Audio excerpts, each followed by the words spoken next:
자, 안녕하세요. 반갑습니다. 2022년 11월 1일 주식 정리해드리는 주영남. 오늘도 시장 정리부터 먼저 시작해보도록 하겠습니다.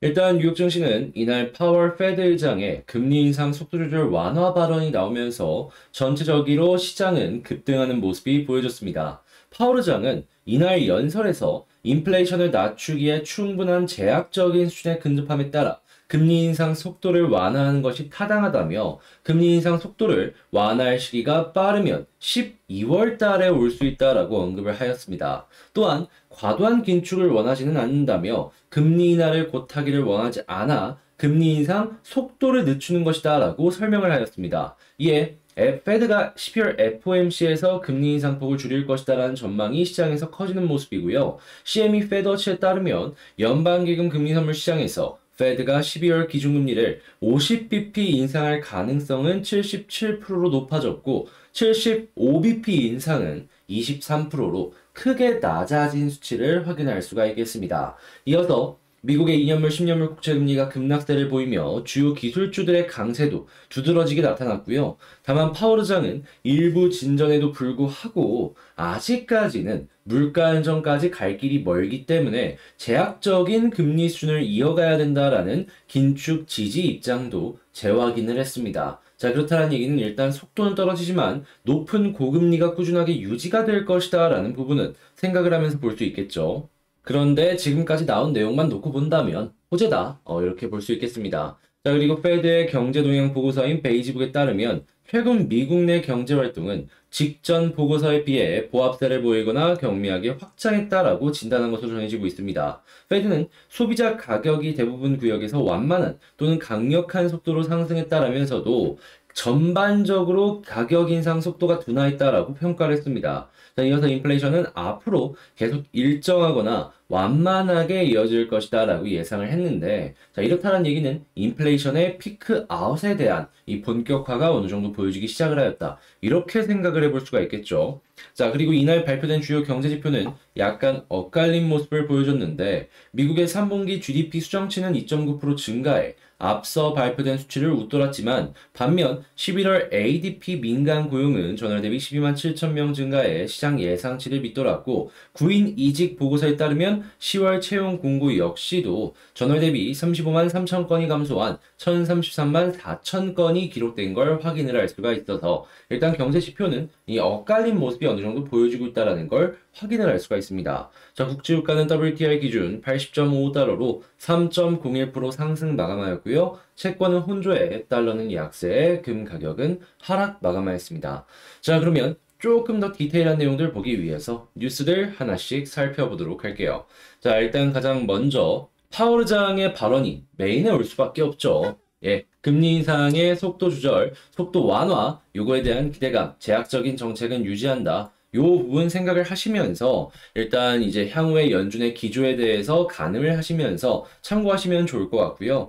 자, 그 다음으로 연준의 베이지북 물가 상승의 속도는 줄었는데 경제 불확실성은 증가했다. 자, 그렇기 때문에 고금리는 유지하되 속도 조절의 근거는 계속해서 쌓여가고 있다라고 생각을 해볼 수 있겠습니다. 그리고 인플레가 잡히기 전까지는 금리 인하에 대한 이야기는 특별하게 나오지 않을 것이다 라고 생각을 해볼 수가 있을 것이고요. 그리고 나오는 지표들도 좀 보자면 3분기라고 하면은 올해 9월 달까지였잖아요. 그렇다면 올해 9월까지는 GDP 잠정치가 나쁘지 않았다라고 평가를 할 수가 있는 것인데 지금 10월 달, 11월 달 이렇게 나오고 있는 뭐 주택부터 시작을 해가지고 다양한 이 경제 지표들을 살펴보게 된다면요.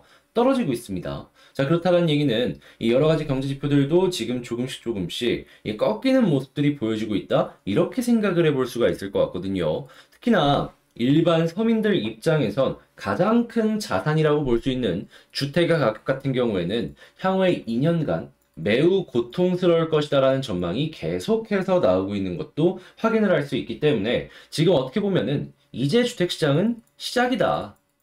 이렇게 볼 수도 있는 거죠. 자, 그랬을 때 계속해서 우하향할 일만 남았다라고도 볼 수 있겠죠. 그래서 어떻게 보면은 연준은 이렇게 꺾이는 지표들을 다시금 완만하게 만들어가기 위해서 여러 가지 정책적인 부분의 변화를 하나씩 만들어가지 않을까 요거를 기대해 보기가 좋을 것 같습니다.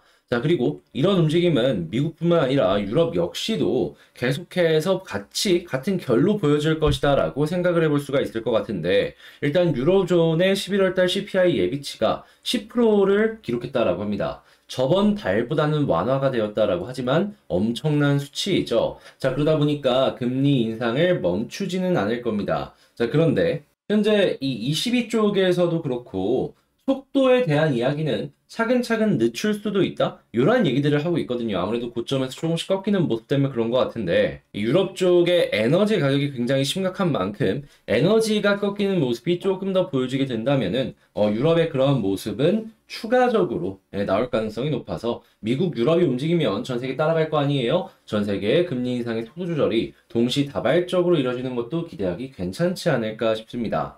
자, 그런데 이제 한국 같은 경우에는 여기에서 이제 끼어있는 부분이 분명히 있단 말이에요. 가장 대표적인 예시로 지금 마크롱 같은 경우에도 IRA에 대해서 굉장히 공격적으로 이야기를 하고 있는데, 자, 한국 같은 경우에는 이 미국 쪽의 공장을 굉장히 열심히 이제 지으려는 모습을 보여주고 있지만 이게 속도가 조금 모자른 상황이란 말이에요. 이 친환경뿐만 아니라 지금 반도체 같은 경우에도 얘기가 계속해서 나오고 있습니다. 지금 한국 쪽에 이 반도체 동맹의 우회 압박을 계속해서 하면서 너희 중국에게 물건 팔지 마. 요 내용을 계속해서 이야기하는 걸 확인을 할 수가 있습니다. 자, 그러다 보니까 중국 같은 경우에도 뭐 기술 동맹 얘기 나오고, 그리고 이 한국 쪽에도 계속해서 압박을 하는 움직임이 보여지고 있다 보니까 한국 입장에서는 이 정치를 잘못하는 순간 엄청난 양의 매출이 그대로 날아가 버릴 수 있는, 이러한 이 중심에 서 있다라고 볼 수가 있을 것 같습니다.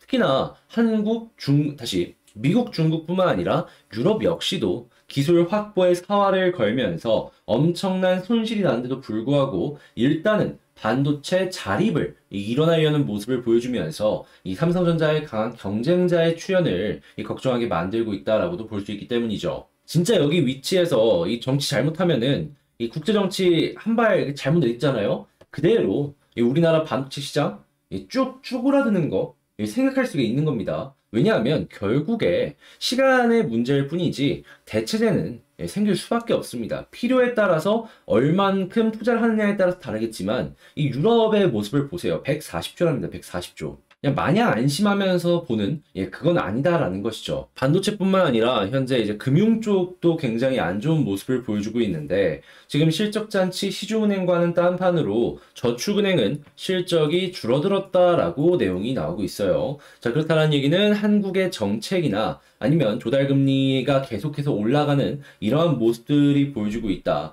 이것 때문에 이제 볼 수 있는데, 이게 저축은행만 그럴까요?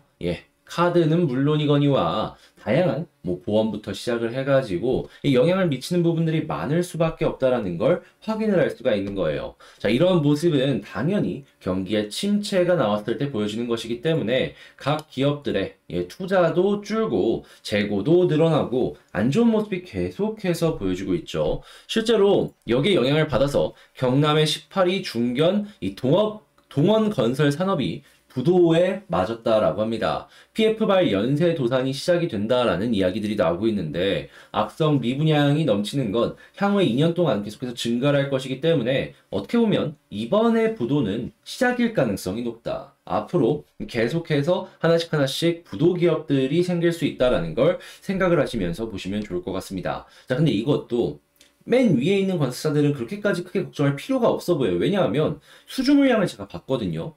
한 5년은 걱정할 필요가 없던 것 같던데요. 한 4년에서 5년 동안은 그냥 건설 받아놓은 걸로 계속 짓기만 하더라도 그게 다 매출이니까 결국엔. 그래서 역시나 이럴 때 죽어가는 건 중소규모의 기업들이다. 자, 그리고 최근에 이 월 수천억대 손실이라고 얘기하면서 이 전력 도매가 상한제 S&P를 최근에 이제 정부가 시작을 하였죠. 근데 이제 요게 아마도 이 전력을 사오는 가격적인 부분에 있어서 제한을 주긴 할 겁니다. 근데 이제 문제가 뭐냐 하면 이 시장이 나중에 좀 풀리고 나서 다시금 반등을 하려고 했을 때 외국 쪽도 물론이거니와 국내에서도 국내 친환경 발전단지에 투자를 안 할 가능성이 굉장히 높아졌다라는 거예요. 왜냐하면 정부가 대놓고 예전에 얘기했던 거랑 계속해서 이제 말을 바꾸는 이런 모습이 보여지는데 그 누가 이쪽에 한번 불이 되었는데 또다시 투자를 들어가겠냐라는 거예요. 자, 그러다 보니까 국내 쪽에서 친환경에 대한 이러한 수요가 조금 줄어들 수 있기 때문에 이러한 부분에 대한 이 기대값은 조금 낮춰야 될 필요가 있지 않을까. 투자 심리는 이렇게 또 한 번씩 꺾이는 겁니다. 그래서 이러한 쪽 같은 경우에는 해외 매출 못 내면은 여러분들도 조심을 하시면서 보시면 좋을 것 같고요. 자, 그 다음에 이제 이 AR 쪽만 얘기가 나왔는데 최근에 XR 증강현실에 대한 이야기가 계속 나오고 있습니다. 8년이면 스마트폰만큼 큰다라고 하는데 반도체 디스플레이 선점 경쟁을 위해서 굉장히 적극적으로 움직이는 만큼 이 테마주 올라갈 수 있으니까 주목하시면 좋겠고요. 자, 소카 이 아무래도 어떻게 보면 렌트카의 일종이다라고 볼 수 있기 때문에 야 이거 좀 안 좋은 거 아니야 라고 할 수 있지만 금리가 높아지다 보니까 자동차를 안 사는 사람들이 계속해서 늘어나고 있단 말이에요. 그럼 반대로 생각을 해봐요. 그럼 자동차는 어차피 필요하단 말이에요. 어떻게든 쓰려면 빌리겠죠. 그럼 소카 같은 경우에는 금리가 올라간다라고 하더라도 그만큼 매출이 증가하고 시장이 확대되는 이러한 효과도 한번 기대를 해보기가 괜찮다. 자, 이렇게 생각을 해볼 수가 있는 겁니다. 그래서 미래에셋에서 첫 분석 보고서가 나왔는데 긍정적이다. 이렇게 평가를 할 수가 있는 것이죠. 자, 그리고 지금 날씨가 추워지기 시작을 했는데 따뜻하게 입으시면 좋겠고요. 여기에 연관이 되어 있는 가스나 이런 쪽들 한번 주목해 보시길 바라며 오늘의 시장 정리도 마치도록 하겠습니다. 자, 이렇게 정리 한번 싹 해봤는데 도움이 되었다라고 생각을 하신다면 구독과 좋아요, 알림 설정 한 번씩 부탁을 드리고요. 제 영상, 이 뉴스들 같은 경우에는 장 시작 전에 제가 이렇게 올려드리고 있어요. 자, 그러면 여러분들 같은 경우에는 일단 장 시작 전에 이렇게 들어오셔갖고 보시면 어떤 내용들 나오는지 우선적으로 확인을 하시는 시간 가질 수가 있겠죠. 그리고 공부하는 내용들도 올리고 있으니까 같이 한번 보고 싶다라고 생각을 하신다면 영상 소개란에 있는 텔레그램 링크를 클릭하시고 입장을 하셔서 제가 이렇게 보는 내용들 함께 보시면 좋겠습니다. 자, 그러면 개별 종목 보도록 할게요. 자, 제가 이번에 가지고 온 종목은 두산 에너빌리티를 가지고 왔습니다. 일단 에너빌리티 같은 경우에 가격적인 부분만 놓고 본다면 그냥 횡보하고 있죠.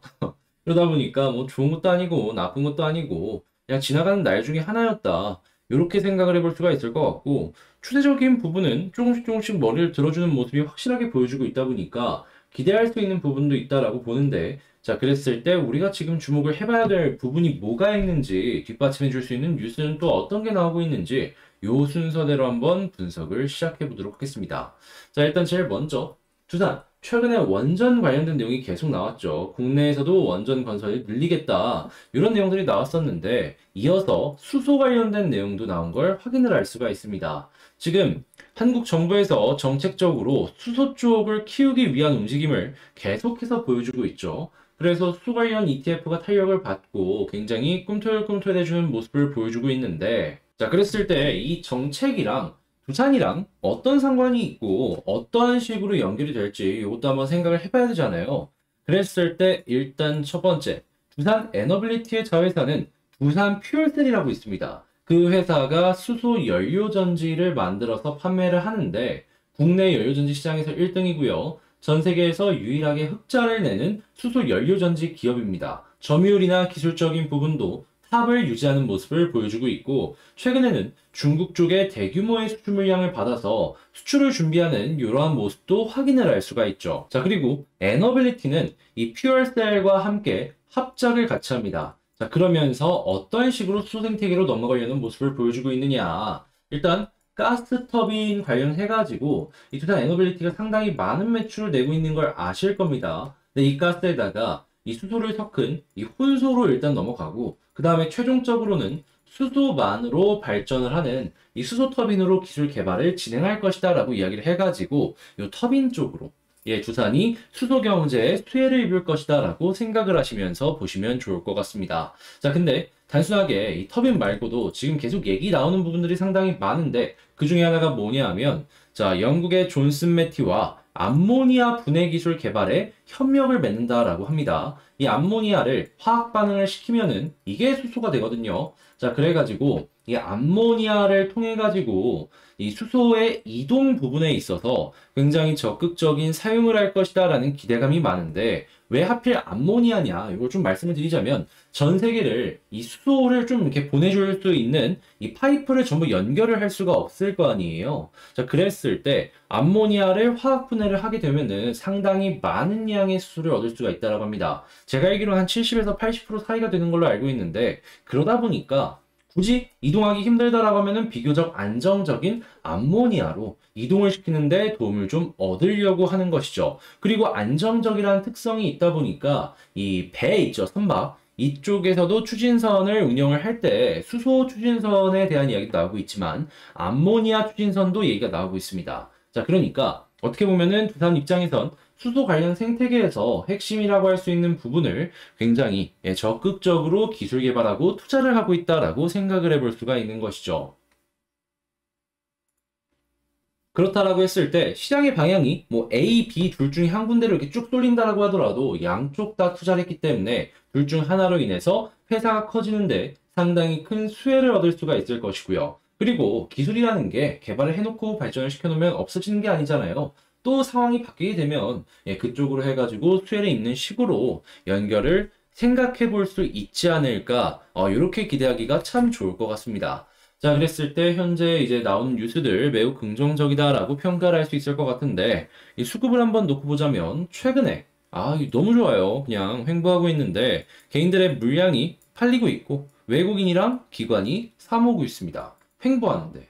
그렇다라는 건, 야, 이거 현재 위치가 이들이 봤을 때 매력적이라고 생각을 했기 때문에 여기서 매수를 한 것이기 때문에 이러한 매수세가 계속되게 된다면 못해도 지금보다는 한 번 더 올라갈 가능성이 높지 않을까 기대를 하면서 볼 수 있겠죠. 그래서 차트니 뭐니 다 이렇게 제껴두더라도 일단 수급만 하더라도 지금 위치에서는 상승에 대한 기대감을 조금 더 가지면서 봐도 괜찮다라는 겁니다. 그렇다고 해서 차트가 안 좋냐? 그것도 아니에요. 지금 보시면 계속해서 머리를 들려는 모습이 보여주고 있는데 드디어 이 61선의 머리가 완만해지기 시작했습니다. 자, 그러면 머리가 드는 것까지도 곧 있으면 나올 가능성이 높다라는 건데, 자, 그러면 지지라인 계속해서 아래에서 이렇게 올라오는 모습 기대를 해볼 수가 있겠죠. 그랬을 때 딱 121선 뚫으면 481선 가는 거고, 여기 뚫으면 제가 계속해서 영상을 통해서 말씀드리는 이 2만원 언더까지는 단기적으로 노려보기가 괜찮은 겁니다. 그 이상 못 간다는 건 아니지만 지금 위치에서 일단 여기까지 노려보는 것도 충분히 괜찮기 때문에 1차적으로는 이것만 생각을 해보자 라는 것이죠. 그 다음 건 또 그 다음 영상을 통해서 우리 그때 가서 분석을 해보면 되는 거니까. 자, 그러면 지금 말씀드린 내용들을 가지고 총정리를 해보자면 현재 나오는 내용들 원전뿐만 아니라 수소 역시 매우 높은 평가를 해줄 수가 있을 것 같다. 자, 그런 상황에서 수급을 딱 봤는데 너무 훌륭하다. 솔직하게 얘기해서 이 수급만 보더라도 차트 안 보고 현재 위치에서 매수해도 괜찮을 정도다. 자, 세 번째, 이런 상황 속에서 이 차트를 딱 봤을 때 61선 올라오는 모습 보여주고 있는데 이 부분을 지지라인으로 생각하면 좋을 것 같고 그러다가 121선 뚫으면 1차 목표가는 481선 노려보고 여기를 뚫게 된다면 241선 아니지. 2만원까지는 한 번 정도 노려보면 좋을 것 같다. 이렇게 말씀드리면서 에너빌리티 마칠 수가 있을 것 같습니다. 자, 이렇게 분석을 한번 싹 해봤는데 여러분들께 제 영상이 도움이 되었다라고 생각을 하신다면 구독과 좋아요, 알림 설정 한 번씩만 부탁을 드리고요. 자, 그리고 12월 드디어 배당 시즌이 왔습니다. 그에 맞춰서 우리 움직여야 되잖아요. 그래서 이제 오늘의 급등 예상 종목 같은 경우에도 이 멤버십 쪽으로 옮겨가지고 12월부터 여러분들과 많이 만나는 그런 시간을 갖도록 할 텐데 같이 한번 이런 시장에서는 이런 게 좋은 것 같다라는 거 이제 공부해보고 싶다라고 생각을 하신다면 오셔서 저랑 같이 많은 내용들 함께 보셨으면 좋겠습니다. 자, 그러면 여러분들 이런 거 한번 인상 깊게 봐주길 바라며 전 마치도록 하고요. 다음에 더 좋은 영상으로 인사드리도록 하며 이상 주식 정리해드리는 주정남이었습니다. 오늘도 좋은 하루 되셨으면 좋겠네요.